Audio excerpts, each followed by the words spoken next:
Video देखिए। आज सुबह से पेट में दर्द हो रहा है। किसको? मीडिया वालों को। मैं आज बहुत दिनों बाद टीवी देख रहा था। अंजना को देखा जो बिहार विधानसभा के बाहर से रिपोर्टिंग कर रही हैं, किस तरह से जनता उनकी हूटिंग कर रही है। रूबिका को दिखा, ऐसे लग रहा था कि शोक मना रही है। रवीश सुधीर चौधरी को देखा, उसके बाद मतलब तमाम मीडिया चैनल्स को देखा, ऐसा लग रहा था जैसे मतलब क्या बताऊं, मतलब क्या बोलूं। खैर मैं कुछ नहीं बोलूँगा। मेरे विंडो में जो तस्वीरें चल रही है वो एक बार एम्बियंस सुन लीजिए।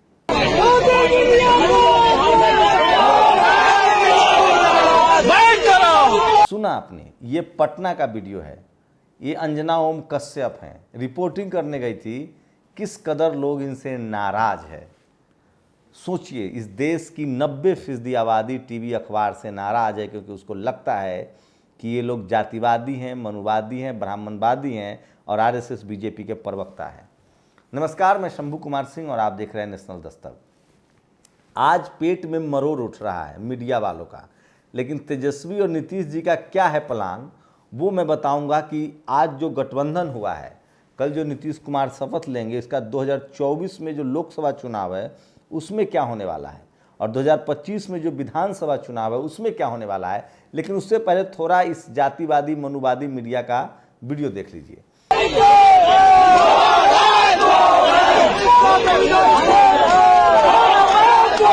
एक विंडो में हमेशा चलता रहेगा। ये अंजना ओम कश्यप जब आज बिहार पहुंची और विधानसभा से वो रिपोर्टिंग करने गई, उसके बाद लोगों ने हूटिंग शुरू कर दी। सुनिए एक बार फिर से। ये है मीडिया की विश्वसनीयता। मैं फिर कह रहा हूँ, सोशल मीडिया ने लोगों को जागरूक कर दिया है। किसानों ने इनको बाइकआउट किया था, अब जनता बाइकआउट करे। इस देश के 90% आबादी इस देश की मीडिया के खिलाफ है, क्योंकि इस मीडिया में एक ही जाति, एक ही धर्म के लोग बैठे हुए हैं जो आरएसएस बीजेपी के प्रचारक हैं। राजेंद्र प्रसाद सिंह इसीलिए कहते हैं जो टीवी अखबार आपको दिखा रहा है दरअसल वो खबर नहीं, प्रचार है। जो छुपा रहा है वो खबर है। बीजेपी आरएसएस के दो कार्यकर्ता हैं, एक टीवी एक अखबार। आप सोचिए, सरकार बनी गिरी अलग बात है, आप रिपोर्ट कीजिए। पार्टी बनते हैं ये लोग। गोदी मीडिया के एंकर्स बड़े छटपटा रहे हैं। Gullu, Tillu, Tommy, Kalu, pain killer, Tihari, पापा की परी, फटफटिया, रूबिका। ये मेरी भाषा नहीं है, ये इस देश के एक रिटायर्ड पूर्व आईपीएस की भाषा है। कितनी नाराजगी है लोगों में। फटफटिया, रूबिकी, सब के सब। सुरेंद्र प्रताप सिंह ने ये ट्वीट किया है, तो आप अंदाजा लगे कि मीडिया की क्या भूमिका है। दिलीप मंडल लिखते हैं, लालू के जेल में मरने तक बनाए रखने की व्यवस्था जज अरुण मिश्रा ने की। मिश्रा के बाद हरगोविंद मिश्रा भी जज थे। ये सोचिए किस तरह से इस देश में जातिवाद काम करता है और बिहार से वहाँ का रास्ता मिलेगा। अरुण ने सुप्रीम कोर्ट कोलेजियम में रहते हुए भाई विशाल को भी हाईकोर्ट का जज बना दिया। रिटायरमेंट के बाद इनाम के तौर पर मोदी ने इनको एनएचआरसी का चेयरमैन बनाया। सोचिए नीतीश कुमार के लिए किस तरह की भाषा का इस्तेमाल कर रहे हैं लोग। पलटू राम, पलटू। और जो बीजेपी खरीद के बना रही थी वो मास्टर स्ट्रोक है। तो ये मैं बार बार कह रहा हूँ, जिसको टीवी अखबार खराब कहे वो अच्छा है, जिसको अच्छा कहे वो खराब है। एकदम मंत्र बांध लीजिए। किसी एंकर के लिए मुर्दाबाद के नारे लगाना गलत है, इसकी निंदा होनी चाहिए। सोचिए, अंजना ओम कश्यप, एक पत्रकार के लिए उसकी विश्वसनीयता बहुत ज़रूरी होती है। जब जनता आपके खिलाफ हो और सरकार आपके साथ हो, इसका मतलब आप तलवा चाट रहे हैं, आप बिके हुए हैं। लेकिन भारत के लोग सिर्फ बिके हुए नहीं है, भारत के मीडिया वाले। भारत के लोगों जान लो, ये लोग जाति की वजह से, ये लोग जाति की वजह से, अंजना ओम कश्यप ब्राह्मीण है, जाति की वजह से ये लोग 90% SC ST OBC के लोगों से नफरत करते हैं। इसलिए मैं कहता हूँ कि ये वो लोग हैं जो आपको चपरासी नहीं बनने देना चाहते हैं, आरक्षण विरोधी, वो आपको चीफ मिनिस्टर बनने देंगे। ये वो लोग हैं जो इस देश में धर्म की वजह से मुसलमानों से नफरत करते हैं। ABP न्यूज एंकर की रूबिका लियाकत ने नीतीश कुमार को पॉलिटिक्स पलटी मार लिखा है। सोचिए, इन लोगों पर FIR दर्ज होनी चाहिए। अब जो खेल उद्धव ठाकरे कर रहे थे, जो खेल भूपेश बघेल ने किया, इनसे निपटने का ही तरीका है। राजस्थान, छत्तीसगढ़, बिहार, झारखंड, बंगाल, उड़ीसा, तमिलनाडु, इन राज्यों में इन पर केस दर्ज किया जाए। जैसे बीजेपी अपने विरोधियों के खिलाफ करती है, इनकी औकात तय हो जाएगी। मैं इसीलिए कह रहा हूँ। और सोचिए, ये देखिए, श्रीनिवास ने लिखा है, सरकार के स्टार एंकरों को के सड़कों पर उतरते ही स्थिति क्या उत्पन्न हो रही है, ये चैनलों को देखना चाहिए। क्या मांगेंगे? ये मुस्लिम दलित थोड़े ना, तो ये सोचिए ये फेक न्यूज है कि बिहार में हुए बदलाव के शोक में एक न्यूज चैनल की एंकर ने छत से कूदकर जान दे दी। अंजना ओम कश्यप के सामने लगे गोदी मीडिया चोर है के नारे। सरकार पलटने के बीच घटना यह भी हुई है। उत्कर्ष ने ट्वीट किया है। ये उत्कर्ष कम जातिवादी नहीं है, ये लिख रहा है नीतीश कुमार के बारे में कि एक आम इंसान अपनी पूरी जिंदगी में जितनी कार नहीं बदलता, नीतीश कुमार ने उससे ज़्यादा सरकार बदली है। सोचिए इन बेशर्मों को शर्म नहीं आ रही है।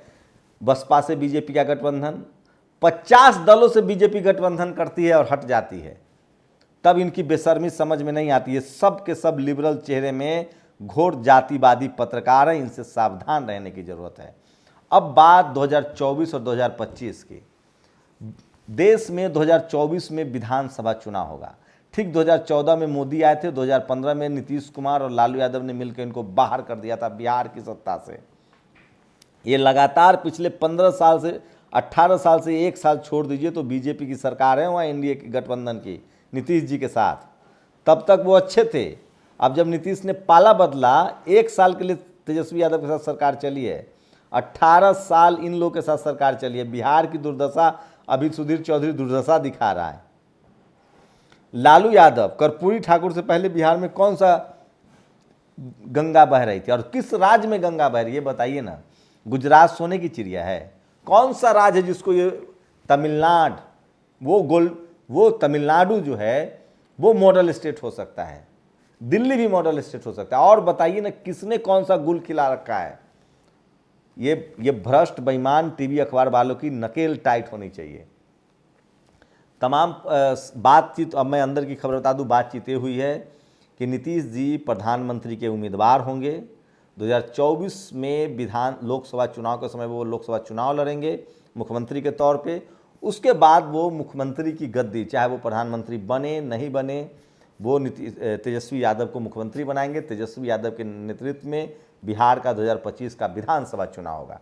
लेकिन एक बात तो तय है कि नीतीश कुमार अगर प्रधानमंत्री के कैंडिडेट बनते हैं तो वो एक ऐसी शख्सियत है जिनके नाम पर ममता बनर्जी हो, मायावती जी हो, अखिलेश यादव हो, स्टालिन हो, नवीन पटनायक हो, ममता बनर्जी हो, कांग्रेस हो, सबकी सहमति होगी।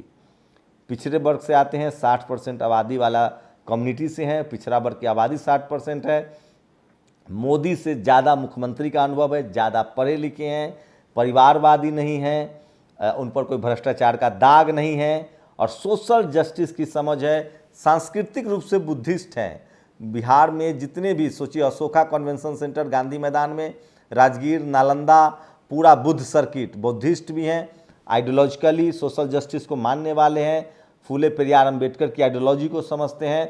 तो तमाम वो गुण है जो हम लोग बहुजन नेता में खोज रहे हैं। उसके बाद ये भी है कि मायावती जी का बहुत सम्मान करते हैं। हो सकता है मायावती जी और नीतीश कुमार में कोई एक प्रधानमंत्री का चेहरा हो, स्टालिन भी हो सकते हैं। तो ये 2-3 लोग हैं जिसमें एक पर सहमति बनेगी। ममता बनर्जी भी हो सकती हैं, लेकिन फिलहाल SC ST OBC माइनॉरिटी, कोई दलित पिछड़ा आदिवासी अब इस देश का प्रधानमंत्री होगा। नीतीश कुमार के बड़े चांसेज हैं या मायावती जी के बड़े चांसेस है। तो 2024 में जिस तरह के वॉक ओवर मिलना चाहिए बीजेपी को वो नहीं मिलेगी। 2025 में तेजस्वी यादव फुल फ्लेज मुख्यमंत्री बन जाएंगे, ये इस गठबंधन के बाद तय है। वहीं दूसरी सबसे बड़ी बात है, अगर 2024 में मोदी नहीं हटते हैं तो फिर थोड़ी मुश्किल हो जाएगी, क्योंकि एक बात तो तय है कि बीजेपी जिस तरह से चुनाव लड़ती है, साम दाम दंड भेद, वो सब नीतीश कुमार जानते हैं। उनको पता है कहाँ किसकी नस दबी हुई है, चुनाव आयोग कैसे काम करता है, ईडी कैसे काम करती है, CBI कैसे काम करता है। तो अब नीतीश कुमार को कम से कम डैमेज कंट्रोल की चिंता नहीं है। रही बात जांच की, तो अब वो दौर खत्म हो गया जब आप किसी नेता को दोषी पर जांच छोड़ देते थे और जनता उसको मान लेती थी। आज के डेट में ये हकीकत है कि अगर किसी के यहाँ पैसा भी मिला, इनकम टैक्स ईडी ने पैसा जुनून भी बरामद किया, तो लोग कहते हैं कि बीजेपी का विरोधी है इसलिए हुआ है। पार्थ चटर्जी के यहाँ जो पैसा मिला, लोग कह रहे हैं कि पैसा बीजेपी ने रखवा के जांच करवाया है। तो सबसे ज़्यादा तमाम इंस्टीट्यूशन की विश्वसनीयता खराब हो गई है। और जो वीडियो देख रहे हैं, जब मीडिया बदनाम हो गई, जब मीडिया पर लोगों का भरोसा नहीं रहा, जिसके कंधे पर सवार होकर मोदी जी आए थे, क्योंकि सोशल मीडिया सबकी पोल खोल रहा है। तो ये पूरा रोड मैप है, ये पूरा प्लान है, अंदर की खबर है। और एक बात तो तय है कि अब 15% वर्सेस 85, मंडल वर्सेस कमंडल की लड़ाई इस देश में शुरू होने जा रही है। कमर कस लीजिए। SC ST OBC माइनॉरिटी के लोगों को अपने हक अधिकार की बात बतानी चाहिए। संविधान बचाने की लड़ाई है, तेजस्वी यादव ने कहा है। दूसरे विंडो में जो देख रहे थे, अब टीवी अखबार अपना असर खो चुका है।